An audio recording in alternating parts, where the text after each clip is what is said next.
Gusto que esta noche me acompañen en esta mesa Laida Negrete. Ella es investigadora del World Justice Project y bueno, una persona que ha estado muy de cerca, por supuesto, con lo que ha sucedido en este tema con Seguridad Sin Guerra. Laida, gracias por estar esta noche por acá. Gracias, Javier. Gracias, de verdad. Y está Roberto Gil Suart, él es senador panista. Gracias, Roberto.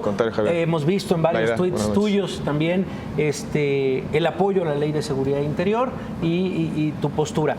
El objetivo de esto es informar a la gente. Ese es el objetivo final. ¿De qué se está discutiendo en el Senado?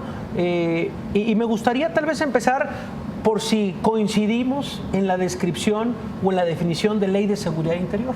¿Te parece, Laida, que empecemos contigo?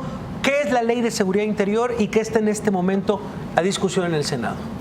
La Ley de Seguridad Interior está, desde nuestra perspectiva, dotando de facultades al Ejército que no tenía antes, y lo hace de una forma que no genera controles. Y este debate que hoy vamos a tener, y que agradezco al senador Roberto Gil que haya colaborado en él, es en el contexto de una Comisión Interamericana de Derechos Humanos que alerta hace unas horas de los riesgos que tiene una ley de este tipo, del alto comisionado de la ONU diciendo que tiene al menos 14 cuestiones muy graves, de mexicanos que cada segundo del día de hoy se han sumado para pedir el alto y la pausa a esta ley, y de incluso parlamentarios europeos que piden que se pare. Entonces, con este contexto donde la comunidad internacional, a través de órganos muy respetados, están pidiendo al gobierno mexicano parar, pensar y discutir, yo le pregunto al senador Gil, ¿qué va a hacer? Si la va a votar en sus términos sin cambiarle una coma. Desde hace 10 años estamos discutiendo este tema, un poquito más. La primera vez que se hizo un intento legislativo por corregir una anomalía, y ahorita entro a cuál es esa anomalía, se hizo el primer intento en 2010 con una reforma de la Ley de Seguridad Nacional y fracasó por un desacuerdo con respecto al fuero militar. Se pedía como contraprestación a avanzar en la ley que modificáramos el fuero militar o la prerrogativa de jurisdicción especializada excepcional que tenían las Fuerzas Armadas, que afortunadamente ya desapareció. Llevamos 4 años discutiendo este tema y lo que no logramos ponernos de acuerdo, dimensionar, es que nadie quiere darle facultades excepcionales ni sobre todo regularizar la participación de Fuerzas Armadas en materia de seguridad pública. Todos esos comunicados que hoy están saliendo, que yo respeto mucho y que al final de cuentas nutren esta discusión, parten de un supuesto, de que la Ley de Seguridad Interior pretende darles facultades de seguridad pública a los militares, a las Fuerzas Armadas. Eso es incorrecto, por lo menos en la construcción del proyecto. Yo creo que hay que corregir una anomalía. Hoy es discrecional el despliegue de fuerzas federales, es discrecional el despliegue de Fuerzas Armadas. Basta un telefonazo por la línea, por el teléfono rojo, como se suele denominar, que el secretario de Gobernación le diga al general secretario que mandan 100, 200, 300 o 400 militares a Tamaulipas, a Guerrero o Michoacán.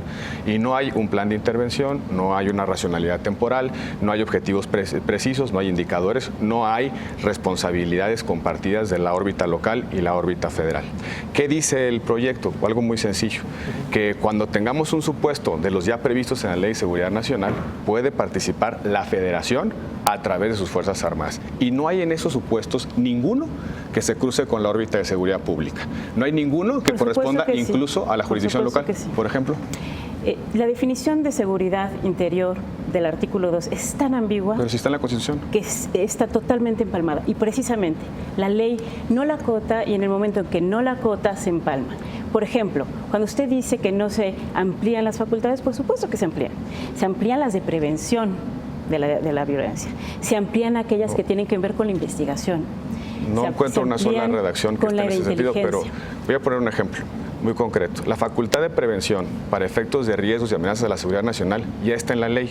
De hecho, está en la ley. Eso es lo que nos molesta. Está en la Ley de Seguridad Nacional. En la Ley de Seguridad Nacional. Tan es así que el Ejército, las Fuerzas Armadas, publican una cosa que se llama el Programa Nacional de Seguridad Nacional y publica una cosa que se llama Agenda Nacional de Riesgos. ¿La publica? Claro. ¿Es pública? Por supuesto, son públicas, son documentos públicos, son consultables. De hecho, pero forman es de seguridad nacional. Claro, son parte del Programa Nacional de Desarrollo. Y ojo, La seguridad nacional se compone de dos elementos: las causas y acciones que tienen que ver con la dinámica interior. Hay amenazas a la seguridad nacional que se gestan en el territorio nacional y hay otras que se gestan en el exterior, que tienen que ver con agresiones de un Estado soberano y demás. Voy a poner un ejemplo: terrorismo. Terrorismo puede ser una amenaza externa o una amenaza que fecunda en nuestro país. Terrorismo no es parte de la seguridad pública, no es ni siquiera competencia local. Y si uno revisa los supuestos del 5 de la Ley de Seguridad Nacional, que son los supuestos a través de los cuales se puede activar la Ley de Seguridad Interior, son supuestos específicos de seguridad nacional donde no hay cruce alguna con seguridad pública. Pero como ninguno. Son de la misma jerarquía, esta ley deja toda la apertura. Cuando dice que seguridad interior es cualquier cosa que afecte los órganos de gobierno, no a las instituciones, en el no artículo 2 lo dice. ¿Y sabes qué es lo que no dice eso? Sí lo dice. A ver. Pero ¿sabes qué? No nos vamos a enfrascar en una cuestión legal y ahorita te lo doy para que tú mismo lo leas. Sí, es que, ¿no? Completo. Es que no lo he encontrado. Lo he escuchado mucho en redes sociales. Si usted participó en las mesas, no se lo sabe. Conozco perfectamente la ley. Bueno, entonces, lo que está permitiendo esta ley, Javier, y es lo que nos preocupa muchísimo, al Alto Comisionado de la ONU, a la Comisión Interamericana, a la Comisión Nacional de Derechos Humanos, a más de 100 organizaciones y 100,000 mexicanos que firmaron en protesta de esta ley, es que ustedes están dando facultades al ejército con un cheque en blanco. Por ejemplo. Y el cheque en blanco es: te vas a cualquier lugar del país por tiempo indefinido a hacer acciones que no están reguladas. ¿Y qué pasa? No hay ningún mecanismo de control y de rendición de cuentas. Por un lado, no están obligados a darle información porque va a ser reservada. Ahí sí, es seguridad interior, pero en el términos de información y de acceso a la información va a ser seguridad nacional. Los diagnósticos, la declaratoria, los índices delictivos que motivan la afectación, los informes que presentan. La declaratoria no tiene públicos. Ningún control, Roberto. La declaratoria tiene. La declaratoria avisa a la comisión bicameral, avisa. Una declaratoria, esa declaratoria es un acto jurídico de un ejecutivo. Impugnable, fundado y motivado, vía jurisdiccional, sin duda. Pero en el proceso no tiene ningún control. ¿Cómo que no tiene ningún control? ¿Cómo? Nada más avisa a la Comisión Bicameral y si le parece que es urgente, mejor actuamos. Y avisa a la Comisión de Derechos Humanos para que active sus facultades de verificación sobre el cumplimiento de derechos humanos. Es un avisa aviso, a la Comisión Bicameral. Pero no es un control. A ver, el tema específico, yo creo que hay que centrarnos. Tal vez lo que más ha llamado la atención son todas estas voces que se levantan la mano y dicen: oigan, está por suceder algo fundamental en el Senado, en donde, bueno, pues ya dijo los actores que han levantado la voz. ¿Qué decir?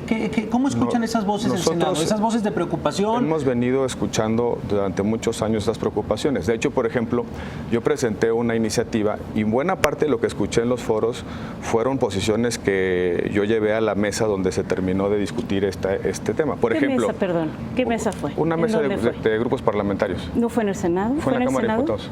Fue en la Cámara de Diputados, donde fue Cámara de Origen. Legisladores de estos grupos parlamentarios. De hecho, fue un tema público. Algunos partidos se marginaron. Que tú mencionaste hace 3 días en una entrevista, asistieron las Fuerzas Armadas, así como tú lo expresaste, no fuimos invitados. No, perdón. A ver, tuvimos más o menos como 4 foros sobre el tema en diputados y en el Senado. Tuvimos una serie de interacciones con relación a la sociedad civil. Y nuestra chamba, la de los legisladores, es negociar entre legisladores, junto con los actores que tienen una intervención en el proceso legislativo, que es el Ejecutivo Federal. Ese es nuestro trabajo como legisladores. En esos grupos de trabajos plurales, algunos partidos se marginaron, empezamos a discutir este tema. Por ejemplo, 4 críticas que se hicieron en el ejercicio anterior. Primero, que se incorporaban supuestos muy laxos. Se corrigió. No agregamos ni uno solo, diferente a los ya previstos en la Ley de Seguridad Nacional desde 2005. Y ninguno es de seguridad pública y ninguno es de la órbita ni siquiera local. Segundo. Entonces, seguridad interior es seguridad nacional. Sin duda, así lo ha definido la Corte. Es una dimensión de la seguridad nacional. Y esta ley es la ley procesal de la Ley de Seguridad Nacional. Establece el procedimiento para que la Federación y los estados concurran a la función de seguridad nacional. No estamos inventando el hilo negro. Lo dijo desde 1996. ¿Y por qué entonces tendría que hacer una definición diferente que le da más facultades, pero además la definición de algunas otras cosas? La definición es muy clara. Es la condición, la seguridad interior es la condición que ejecuta el Estado mexicano para preservar la seguridad nacional. Así lo dice. Pero no lo dice así. Bueno, así lo dice. Y es que ya discutimos sobre textos o sobre percepciones de textos, porque no estamos incorporando absolutamente nada. La segunda crítica fue que había un fraseo sobre la descripción del uso de la fuerza que podía sugerir la posibilidad de que las Fuerzas Armadas utilizaran fuerza letal contra resistencia no agresiva. Se corrigió la definición de uso de la fuerza para dejar claramente que son las respuestas que tiene el Estado en función de las modalidades de ejecución de una conducta ilícita, de tal manera que no se preste a interpretaciones que se puede utilizar fuerza letal frente a una resistencia que no amerite una respuesta de esa naturaleza. Se dijo que había fraseos que podían sugerir que podemos utilizar la seguridad interior para frente a protestas sociales. Se prohibió expresamente en el proyecto la utilización del régimen de seguridad interior contra protestas sociales. Me dicen ahora, es que dice pacíficamente. Todas esas preocupaciones que tú dices que ya se solucionaron, siguen en las observaciones del Alto Comisionado. No sé si estamos leyendo el mismo texto. La cuarta, porque lo cita. La cuarta ambigüedad de conceptos. La cuarta crítica que se hizo. Mala definición del uso de la fuerza. Pues insisto. Sometimiento de las autoridades civiles, ¿sí o no? Ese es un buen dato. Ese es un muy buen debate. El comandante va a mandar a aquellas autoridades estatales y municipales, ¿sí o no? ¿Dónde dice que el comandante es militar? Aquí dice. A ver, ¿en dónde? Las Fuerzas Armadas designarán a un comandante. El Ejecutivo Federal designa al comandante y el comandante no es necesariamente militar. Necesariamente, pero sí posiblemente. Déjame decir, por una razón. Y ese comandante podrá mandar a todas las autoridades civiles. Eso es someter a la autoridad civil a la militar. El comandante es una delegación de un poder civil, el presidente de la República. Está constitucionalmente. Se vuelve civil. Pero no se somete a la ley. Está constitucionalmente prohibido que una persona que no sea el Ejecutivo, el presidente, mande sobre Fuerzas Armadas. Se llama unidad de mando. Por eso el presidente de la República es el comandante supremo de las Fuerzas Armadas. No puede un alcalde mandar sobre las Fuerzas Armadas. Eso está prohibido por la Constitución. No puede ninguna autoridad civil diferente al presidente de la República mandar sobre Fuerzas Armadas. Pero y eso es lo que dice ese texto. El diseño constitucional que teníamos no era someter a las autoridades civiles, a las Fuerzas Armadas. Es una autoridad coordinadora del despliegue. Coordinadora, que le puede pedir incluso gastos en infraestructura a cargo de las entidades federales. La regla del presupuesto es cada quien le entra con su lana. Lo dice claramente en la ley. Dentro de esta discusión, lo que más se ha repetido a través de distintos medios es la militarización del país. Esto es lo que se ha subrayado y es lo que ha estado seguramente yo lo he estado midiendo en redes sociales. Lo que sucede con esta ley de seguridad interior es que se militariza el país, incluso sirve como una válvula de escape para gobernadores, para que no se prepare a las policías tampoco. Déjame responder brevemente eso. ¿Qué explica la sobrepresencia de Fuerzas Armadas ya en 28 estados de la República, en el 80% del territorio nacional? Esta administración empezó con 6 estados con presencia militar, hoy están en 28. ¿Qué explica? Que es a contentillo, es discrecional. El presidente no tiene que cumplir ninguna formalidad, no tiene que seguir ningún procedimiento, no tiene que emitir un diagnóstico, no tiene que razonar las acciones, no se tiene que fijar metas. No hay temporalidad límite. La ley prevé una temporalidad de un año. Y aquí hay un año que puede ser prorrogable a juicio del presidente, a contentillo, como siguiendo dices. Otra vez el procedimiento del 12, rehaciendo su diagnóstico, definiendo sus acciones. El procedimiento del 12 es, te aviso, que voy a hacer un despliegue militar, aún en contra de la voluntad de los gobernadores y los presidentes municipales. Una pequeña precisión. La intervención es de la Federación y dice la ley, primero intervienes con fuerza civil y solo de manera excepcional recurres a Fuerzas Armadas. Hay un artículo específico que dice cuáles son los supuestos, falta de capacidades institucionales para poder reflejar. A percepción del presidente. Hoy pasa igual. Porque es una facultad. Bueno, hoy sucede así, Laida. Y lo que ustedes quieren perpetuar. Y lo que sucede así lo quieren legalizar. Y lo que ustedes es que es legal, porque es una facultad constitucional. Nada más para entender. Entonces, ¿es ilegal el despliegue actual de Fuerzas Armadas? Que es al contentillo, Pregunta. Que ha incrementado al 75% la presencia militar en todo el país, es lo que están ustedes legalizando y avalando, pero no solo eso, están haciendo algo peor. ¿Eso es ilegal? ¿La presencia de Fuerzas Armadas es ilegal? Hoy sí. No, pues ya me doy. De ahí partimos. Hoy lo es. Pero los despliegues militares que hacen labores de seguridad pública, porque lo hacen, lo hacen sin un marco normativo. Y tú mismo lo has dicho en entrevista tras entrevista, necesitamos un marco regulatorio. Sí. Quiero invitar a la gente a que vea tu entrevista con Carmen Aristegui. Sí. Y lo primero que dijiste, Roberto, es hay que sacar al ejército de manera ordenada. Sí. Eso no está en esta ley. ¿Por qué sí está en esta ley? Porque a partir de su entrada en vigor, las Fuerzas Armadas ya no pueden realizar cualquier tarea. Solo van a poder realizar las tareas que se correspondan con los supuestos de los 4 rubros que prevé esta ley.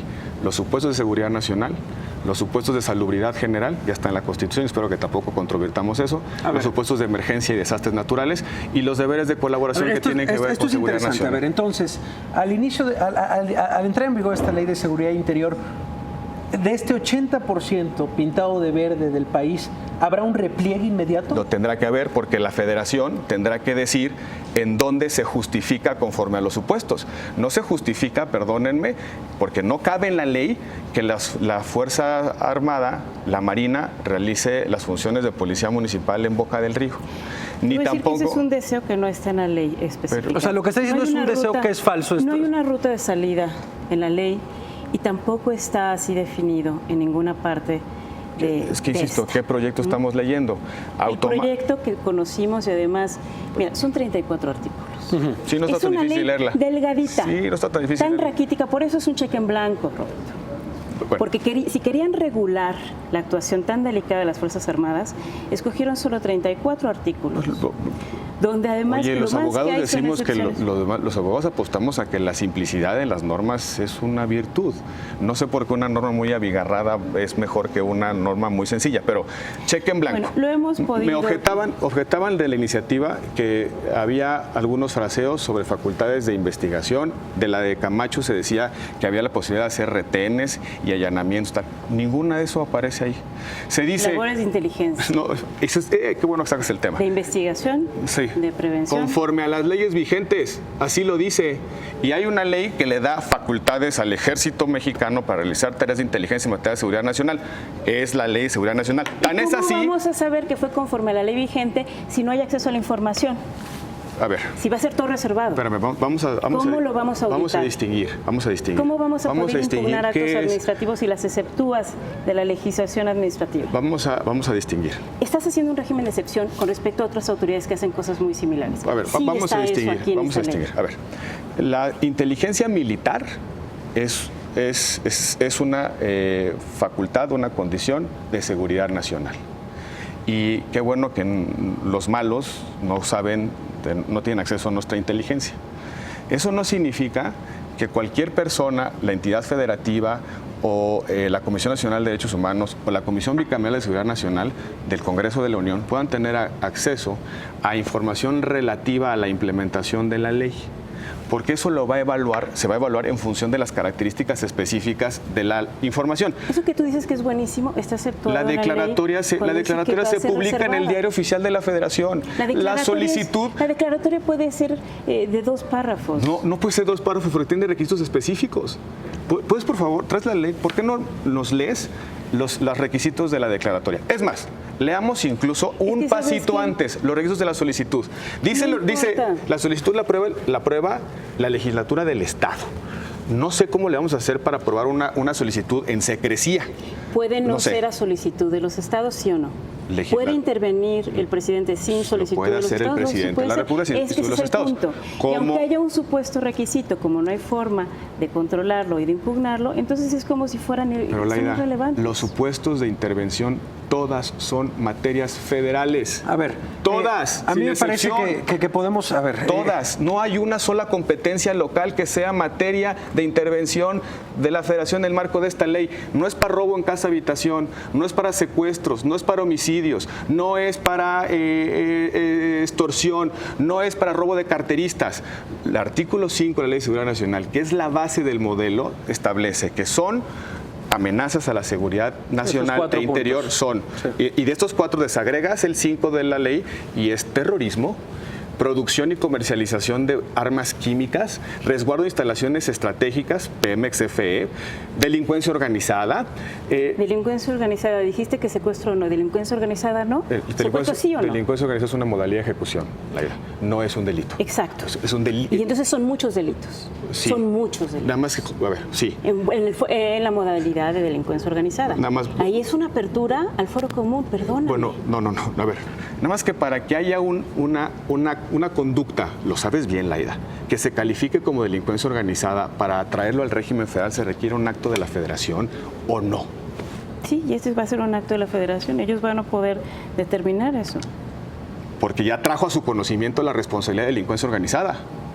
Un secuestro. Me gustaría creerte, Roberto. Es que no me crean. Estamos muy Lean. preocupados. Lean. A ver, ya un minuto para cerrar esta conversación. Un minuto, querida Laida Negrete. Mira, hay una diferencia entre autorizar y regular. Se nos ha dicho de manera equivocada y mentirosa, creo, que esta es una ley que regula la actuación del ejército. Esta ley autoriza, pero no controla, no ejerce mecanismos de rendición de cuentas, y es lo mismo que pasaría como cuando mi niña me pide permiso para ir a una fiesta y yo le dijera, sí, ve, y no le digo nada más. A decir, sí vas, pero vas, ¿a qué hora regresas? ¿Con quién vas? ¿Estás pendiente de tu teléfono? Y si no regresas, no te vuelvo a dar permiso. Eso no lo hace. Es lo más preciso. Este comentario del repliegue, en cuanto se dé la ley de seguridad interior, empezará el repliegue de las Fuerzas Armadas. Eso no está dicho. Pero ¿cómo no? Yo sé que ¿Dónde tú lo está dicho? quieres decir, pero... Está dicho en un transitorio y en la... Bueno, es el último transitorio de la ley. Pero vuelvo al tema. O discutimos sobre textos o discutimos sobre percepciones de los textos. Un minuto para cerrar. Nada más, y voy a usar el ejemplo de la niña que pide permiso. Hoy en día, todo parece indicar que nadie pide permiso para que las Fuerzas Armadas salgan. Parece que están ahí por arte de magia, surgieron espontáneamente. Sí, muy mal. Alguien los mandó. Y alguien los mandó, sí, su titular, el comandante supremo de las Fuerzas Armadas, el presidente de la República. Nada más que como no hay ningún procedimiento y no está regulada su función, que existe y que es perfectamente constitucional y que está ya razonada por la Corte, como no hay quien se haga responsable de mandarlos, nadie paga las consecuencias.